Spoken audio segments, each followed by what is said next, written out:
नमस्कार साथियों। हिंदी साहित्य के इतिहास की श्रृंखला में हम लोग आदिकालीन काव्य धाराओं पर चर्चा कर रहे थे। आदिकालीन काव्य धाराओं पर चर्चा करते समय हमने प्रारंभ में आदिकाल की पृष्ठभूमि, जिसमें हमने राजनीतिक इतिहास, सामाजिक इतिहास, धार्मिक इतिहास और अन्य विशेषताओं के बारे में हमने चर्चा की। उसी परंपरा में हमने सिद्ध साहित्य के बारे में पिछली क्लास में पढ़ लिया था। आज हम नाथ साहित्य पर चर्चा करेंगे।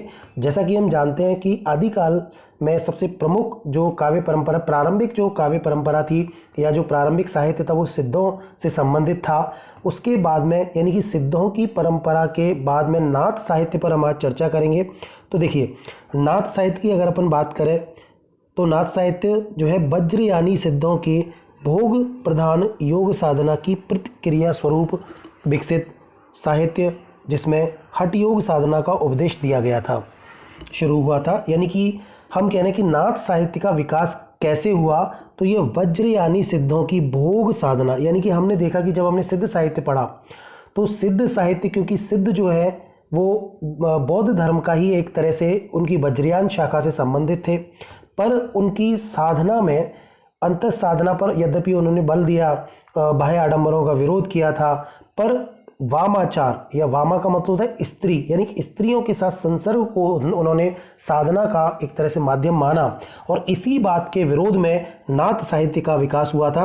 तो उसको सीधे सीधे भाषा में ये कह सकते हैं कि वज्रयानी सिद्धों की भोग प्रधान साधना की प्रतिक्रिया स्वरूप ये जो साहित्य विकसित हुआ, उसी को ही नाथ साहित्य कहा जाता है। और इस नाथ साहित्य में हठयोग साधना का उपदेश दिया गया था। हठ योग का मतलब होता है कि ये एक शास्त्रीय शब्द है, जिसमें एक विशेष योग पद्धति के माध्यम से जो है मोक्ष प्राप्ति या कहें कि सिद्धि प्राप्त करने की बात कही जाती है। तो ये जो नाथ पंथ के प्रवर्तक थे वो माने जाते हैं मत्स्येंद्र नाथ और गोरखनाथ को। ठीक है, हमने जब बात की थी कि कौन से सिद्ध और नाथों में जब चर्चा होती है तो हमने मजा नाचगो के नाम से एक ट्रिक पढ़ी थी, मजा नाचगो। तो उसमें हमने देखा था कि गोरखनाथ भी आया था, जो कि यहाँ पे नाथ पंथ के प्रवर्तकों में है, और उसके अलावा मत्स्येंद्र नाथ। तो ये दोनों ही नाथ पंथ के प्रवर्तक माने जाते हैं। यानी कि इनकी गणना मत्स्येंद्र नाथ और गोरखनाथ की नाथों में भी की जाती है और सिद्धों में भी की जाती है। ठीक है, तो ये नाथों की संख्या 9 मानी गई है, जिसमें सबसे प्रमुख संत या आदिनाथ को माना जाता है, जो कि भगवान शिव है। इसके बाद में मत्स्येंद्र नाथ, फिर गोरखनाथ, चरपटनाथ, गाहिनीनाथ, ज्वालेंद्रनाथ, चौरंगीनाथ, भर्तरीनाथ और गोपीचंद नाथ। ये 9 नाथों की ये परंपरा में इन 9 नाथों का नाम हम लोग पढ़ते हैं। अब देखिए, राहुल सांकृत्यायन ने नाथ पंथ सिद्धों की परंपरा का ही विकास है, ऐसा उन्होंने कहा था। यानी राहुल सांकृत्यायन का ये मानना था कि ये जो नाथ पंथ है वो सिद्धों की ही परंपरा का विकसित रूप है। यानी कि जो बातें सिद्धों के साहित्य में थी या जो सिद्धों के कार्य प्रणाली में थी, वो अधिकांश बातें नाथ पंथ में भी हमें प्रचलित मिलती है। केवल नारी निंदा को छोड़ करके या नारी के भोग को छोड़ करके बाकी चीज़ें नाथ संप्रदाय में भी मिलती हैं। इसलिए राहुल सांकृत्यायन ने ऐसा कथन कहा है। नाथ पंथ का विकसित रूप भक्ति काल के संत मत में भी दिखाई देता है। जब हम भक्ति काल पे संत मत की चर्चा करेंगे, यानी कबीर दास, नानक, मलूक दास, इनकी, तो हम देखेंगे कि नाथ पंथ के सिद्धांतों का प्रभाव भी भक्ति काल की इस धारा पर पड़ा है। आचार्य हजारी प्रसाद द्विवेदी ने नाथ पंथ को सिद्ध मत, सिद्ध मार्ग, योग संप्रदाय, अवधूत मार्ग या अवधूत संप्रदाय कहा है। अब देखिए, हम नाथ पंथ की विशेषताओं की बात करते हैं। नाथ पंथ की कौन कौन सी विशेषताएं हैं? सबसे पहली मुख्य विशेषता इनकी नारी निंदा, यानी नारियों की ये निंदा, नारियों को इनके साहित्य में, इनके योग प्रणाली में कोई भी स्थान नहीं है। भोग विलास की इन्होंने भर्त्सना की है, गुरु को इन्होंने महत्व दिया है। हठ योग, इनकी जो साधना पद्धति है उसको हठ योग कहा जाता है। कर्मकांड और बाह्य आडंबर पर इन्होंने विरोध किया था, ये सिद्ध साहित्य में भी ऐसा था। संत अंतः साधना पर बल, ऐसा सिद्ध साहित्य में भी था, योग साहित्य में भी है। कुंडलिनी योग और षटचक्र की अवधारणा, ये हठ योग से ही संबंधित है। ये जो हठ योग है इसी का ही एक अंग है ये कुंडलिनी योग और षटचक्र की अवधारणा। इसके अलावा उलट बांसी, रहस्यात्मकता और सदुक कड़ी भाषा, जैसा कि हमने कबीरदास जी में दिखाई देती हैं, ये मूल रूप से नाथ साहित्य या नाथों में प्रचलित परंपरा थी ये। इसके अलावा प्रतीक और रूपक का प्रयोग कबीर की तरह, यानी कबीर ने जैसा प्रयोग किया है ऐसा ही प्रयोग नाथ साहित्य में हमें देखने को मिलता है। हठयोग में है का अर्थ होता है सूर्य और ठे का अर्थ होता है चंद्रमा। इस प्रकार से नाथ साहित्य की ये मुख्य विशेषताओं से सीधे सीधे प्रश्न परीक्षाओं में पूछा जाता है। देखिए अब हम बात करते हैं प्रमुख नाथ कवि कौन कौन से थे। तो सबसे पहला नाम आता है मत्स्येंद्र नाथ का। ये कामरूप असम के निवासी थे, यानी असम को पहले प्राचीन काल में कामरूप कहा जाता था। इनके अन्य नाम है मीननाथ, मीनानाथ, मीनपाल, मत्स्येंद्रपाल। ठीक है, अब मत्स्य का मतलब होता है मछली, मीन, तो मत्स्येंद्र नाथ को मीन के पर्यायवाची के रूप में मीननाथ, मीनानाथ, मीनपाल, इस तरह मत्स्येंद्रपाल नाम दे दिया गया है।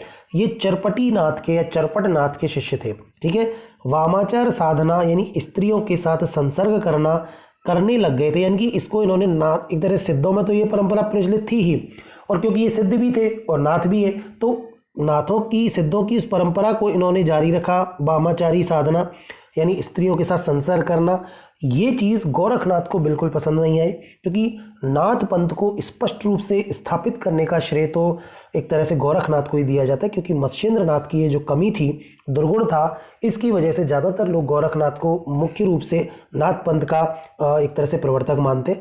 गोरखनाथ ने इनका उद्धार किया, क्योंकि इनके बारे में एक पंक्ति प्रचलित है कि भाग मच्छंदर गोरख आयो, यानी कि जब गोरखनाथ जी आए तो उन्होंने गोरख पंथ में भक्ति का जो प्रचार यानी भक्ति योग जो चलाया, उसकी वजह से एक तरह से मत्स्येंद्र नाथ को इन्होंने पीछे छोड़ दिया था, उद्धार किया था उनका मत्स्येंद्र नाथ का इन्होंने। गोरखनाथ का नाथ योग ही वामाचार का विरोधी शुद्ध योग मार्ग, यानी कि जो वर्तमान में जिस योग मार्ग की हम बात करते हैं, वहाँ पर वामाचार का विरोध यानी स्त्री संसर्ग का स्पष्ट रूप से विरोध मिलता है। मत्स्येंद्र नाथ की 4 पुस्तकें भी मिलती हैं, कौल ज्ञान निर्णय, अकुल वीर तंत्र, कुलानंद और ज्ञानकारिका, ये 4 पुस्तकें इनकी हैं। यहाँ से भी कभी कभार प्रश्न पूछ लिया जाता है। हजारी प्रसाद द्विवेदी ने इनके पदों का संकलन नाथ सिद्धों की वाणियों के शीर्षक से किया है। नाथ सिद्धों की वाणियाँ, सीधा सीधा प्रश्न आता है कि इसका संपादन किसने किया है, संकलन किसने किया है, तो हजारी प्रसाद द्विवेदी ने इनका संकलन किया है। ये देखिए गोरखनाथ, गोरक्षनाथ भी इनको कहा जाता है।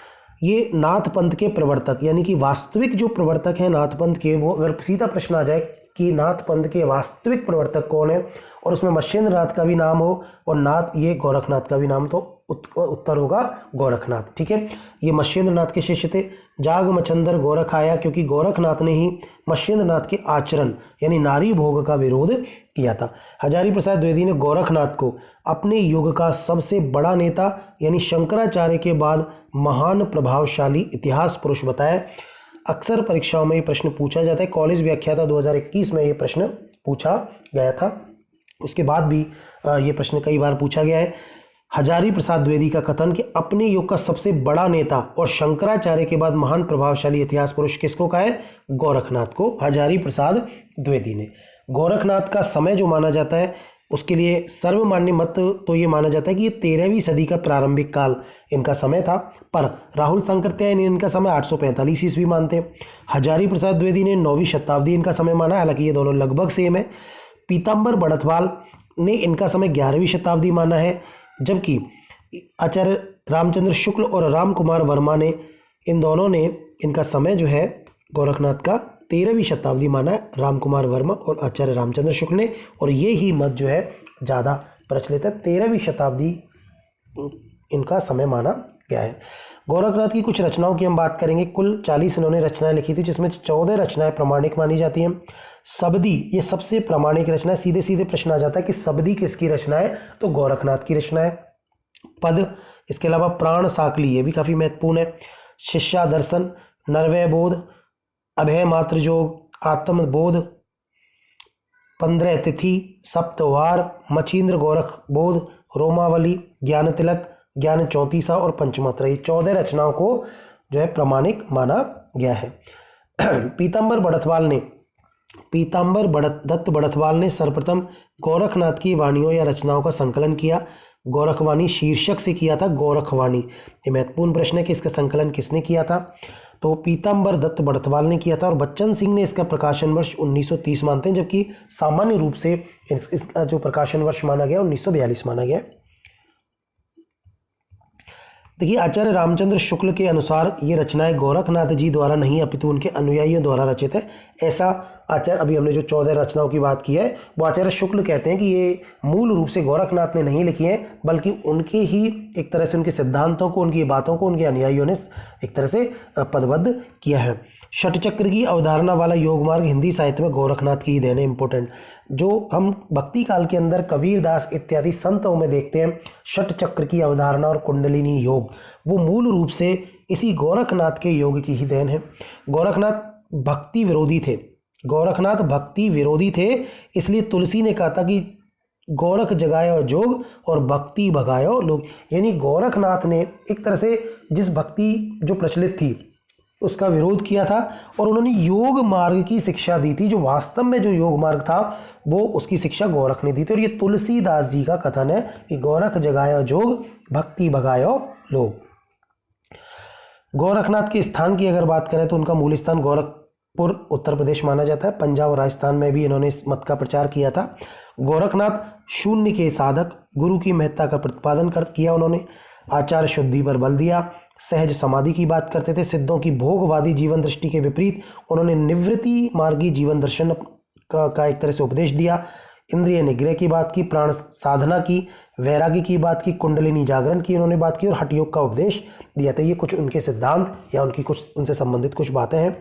गोरखनाथ की सदुक्कड़ी भाषा, खड़ी बोली मिश्रित राजस्थानी है। इंपोर्टेंट, गोरखनाथ जी की जो भाषा है वो सदुक्कड़ी भाषा है, पर उसमें राजस्थानी भाषा के अधिकांश खड़ी बोली मिश्रित राजस्थानी, ठीक है। जबकि कबीर की भाषा जो है वो खड़ी बोली मिश्रित राजस्थानी के साथ साथ उसमें ब्रजी यानी ब्रजभाषा और भोजपुरी भाषा, पंचमेली खिचड़ी जिसको कहा है, यानी कि ब्रजी और भोजपुरी गोरखनाथ की भाषाओं में नहीं मिलती है। सदुक्कड़ी, खड़ी और राजस्थानी तो है, पर ब्रजी और भोजपुरी केवल खड़ी कबीर की भाषाओं में मिलती है। गोरखनाथ की हम रचनाओं की बात करेंगे। कुछ और रचना है इनकी: गोरख गणेश गोष्ठी, दत्त गोरख संवाद, महादेव गोरख संवाद, गोरखनाथ की 17 कला, गोरखनाथ की वाणी, योगेश्वरी साखी, गोरखसार, ज्ञानामृत योग, योग चिंतामणि, योग बीज, आत्मबोध, ये भी अच्छी इनकी रचना है, प्रश्न पूछ लिया जाता है। महेंद्र गोरखबोध, सिद्ध सिद्धांत पद्धति, ये संस्कृत में है। विवेक मार्तंड, शक्ति संगम तंत्र, निरंजन पुराण और वैराट पुरुष, ये कुछ रचनाएं थी गोरखनाथ की। तो इस प्रकार से आदिकालीन काव्य प्रवृत्तियों का जो नाथ साहित्य है उस पर हमने आज चर्चा की है। और आगे की कड़ी में, यानी हिंदी साहित्य के इतिहास की आगे की कड़ी में, आदिकाल से संबंधित रास साहित्य जिसको जैन साहित्य कहा जाता है, इसके अलावा अपभ्रंश साहित्य और लौकिक साहित्य गद्य पद्य पर भी हम चर्चा करेंगे। तो आज इस क्लास को यहीं खत्म करते हैं। धन्यवाद।